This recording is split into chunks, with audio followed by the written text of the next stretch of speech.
Bienvenida ya al economista Luis Morán con nosotros para poner en perspectiva el impacto de la crisis que golpea la economía y cuánta hora tocará al país recuperarse de estas jornadas, tomando en cuenta que veníamos del tema de pandemia, de cierres y demás.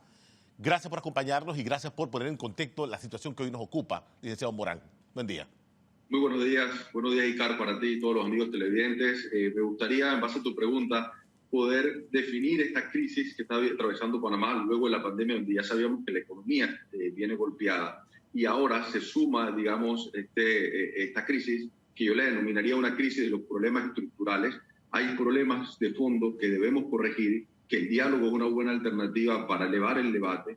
Y estos problemas estructurales de confianza, de deuda pública, de gasto público, de desempleo y mercado laboral, son temas que venían, que se incrementaron en los últimos años, pero vienen con, digamos, con algunos años o previas administraciones que no se habían atendido.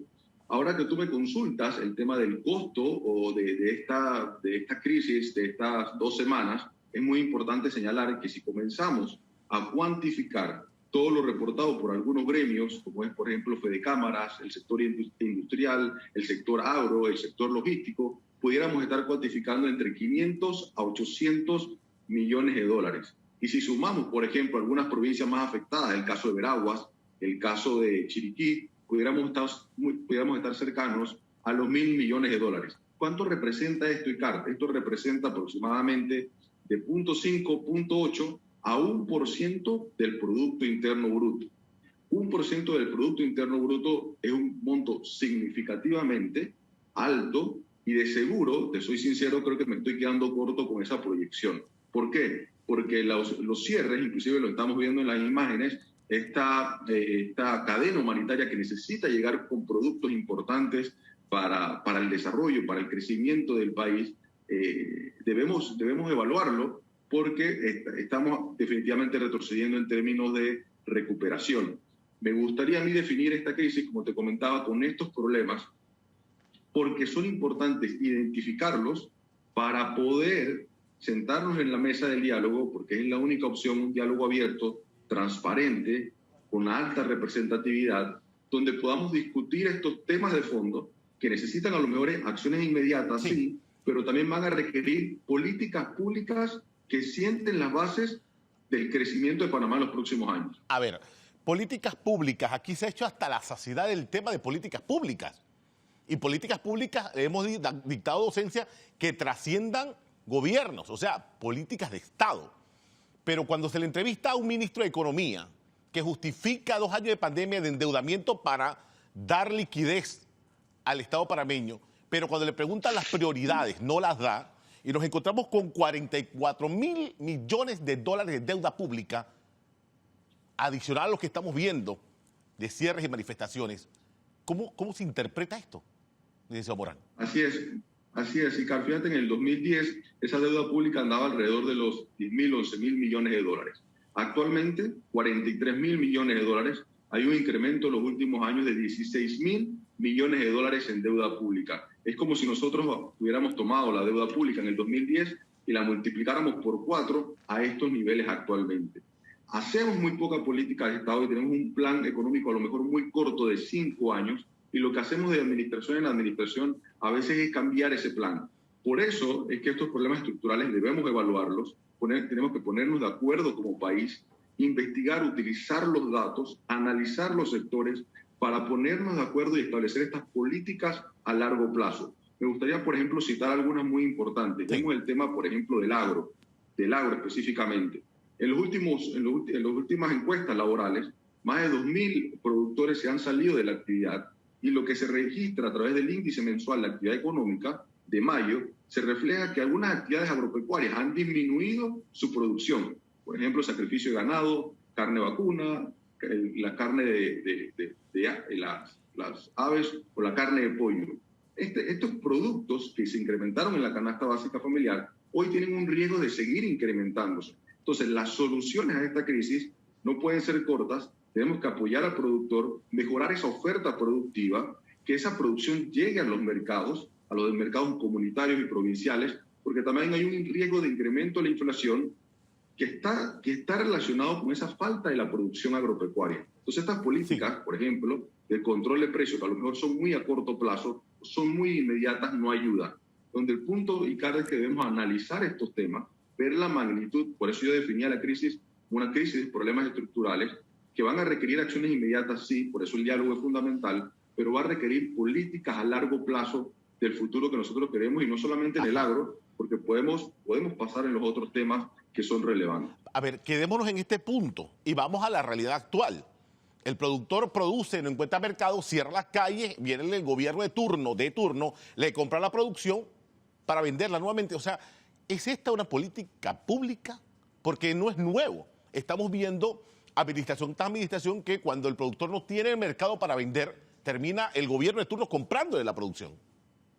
No es una política pública, al contrario, las políticas públicas que se están definiendo ahora y que están haciendo los países es apoyar la oferta agropecuaria, porque en la medida que más productores estén en el mercado, en la medida que exista mayor oferta, hay una mayor competencia, y cuando hay competencia, el mejor precio definitivamente es el que va a beneficiar al consumidor. Entonces, desde este punto de vista, y es por eso que en la mesa del diálogo, estos temas que se han incorporado en el sector agropecuario específicamente son relevantes para impulsar la producción y obviamente que esta producción llegue a los mercados. Vemos, por ejemplo, en esta cadena humanitaria que no ha podido llegar, que va a incidir en el tema de los precios. Ahí te puedo comentar el dato de la inflación, actualmente es de 5%. Nosotros podemos ver incrementado esa tasa de inflación en 1 o 2% producto de la situación. Es decir, que si esto se extiende, una familia que va a ir a comprar, que va a ir al supermercado, que va a ir a un mercado a comprar, definitivamente va a verse afectado. Entonces no podemos afectarnos nosotros mismos, y es por eso que estos temas,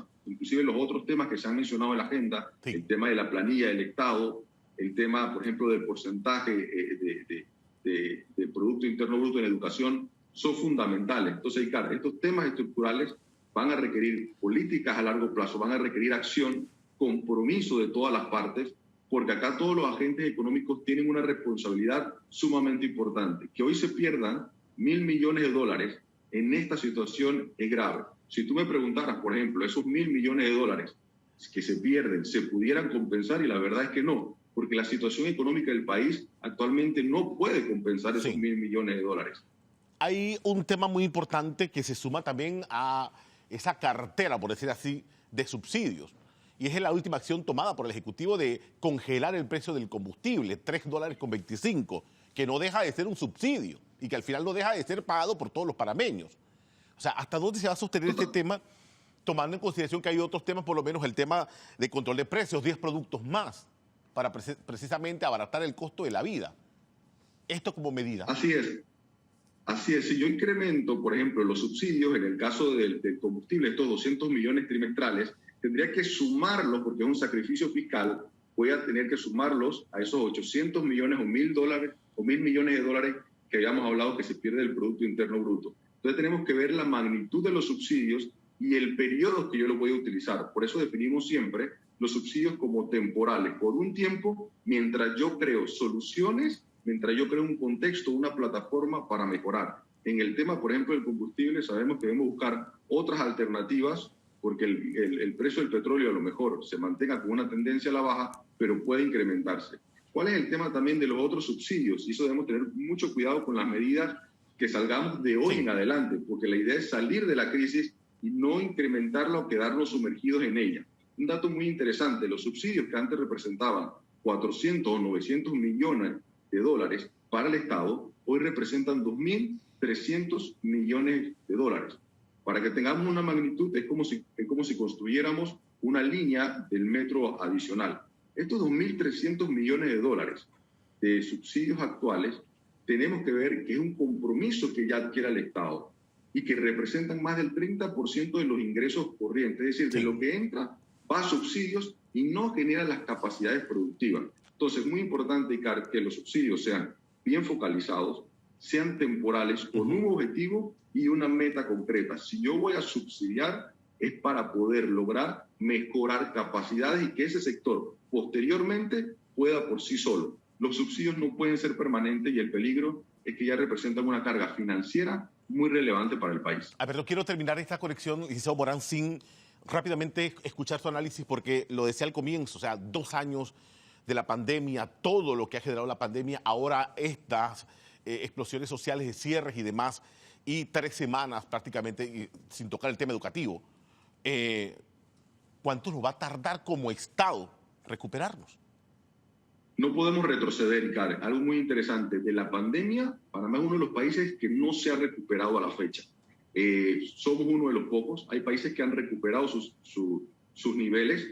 Algunos sectores específicos, turismo, hoteles, comercio, construcción, que son sectores claves, que generan empleo y que le permiten a la gente llevar el sustento a la casa, tenían una condición todavía no de recuperación. Entonces, ante ese escenario, nosotros debemos comprometernos con países. Yo creo que es un buen momento para elevar el debate, para sentarnos independientemente de las consideraciones o la proveniencia de alguno de los representantes. Es decir, vamos a sentarnos a discutir temas reales. En el caso, por ejemplo, de la educación, Panamá es uno de los países con mayor tiempo con escuelas cerradas. Si seguimos incrementando ese periodo, definitivamente no es recomendable. El dato del capital humano, hay una pérdida de capital humano. Antes de la pandemia, nuestros niños, nuestros jóvenes a futuro, estaban perdiendo el 50% de los ingresos con las condiciones actuales. Es decir, un profesional que se va a graduar en los próximos años, quizá gane la mitad con las condiciones actuales, previo a la pandemia. Si le sumamos la pandemia, si le sumamos a esta crisis, que definitivamente el camino es el diálogo, el compromiso de todas las partes, políticas públicas y quizá un gran pacto social, porque yo creo que debemos llegar a eso. Ese gran pacto social debe ayudarnos y no podemos afectar a las próximas generaciones. Y yo te agrego algo más, Icar, imagínate, si nuestros profesionales pierden la mitad de sus ingresos y le sumamos la deuda pública por persona, que es 10.000 millones, que es de $10.000 por persona, cada persona actualmente debe $10.000 como parte de la deuda per cápita, nosotros lo que estamos haciendo es que le estamos dando a la juventud más compromisos, le estamos poniendo más barreras, más trabas. Es importante cuidar los recursos del Estado, disminuir esa deuda pública, mejorar ese gasto público y obviamente el retorno a las escuelas debe ser lo más pronto para mejorar la formación, la calidad y la futura mano de obra en nuestro país. Vamos a estar al corriente. Ahí está la reacción de Luis Morán, economista, impactos de la crisis que golpea a la economía. ¿Y cuánto le va a tardar a nuestro país salir de esta nueva crisis que en estos momentos ya lleva 3 semanas?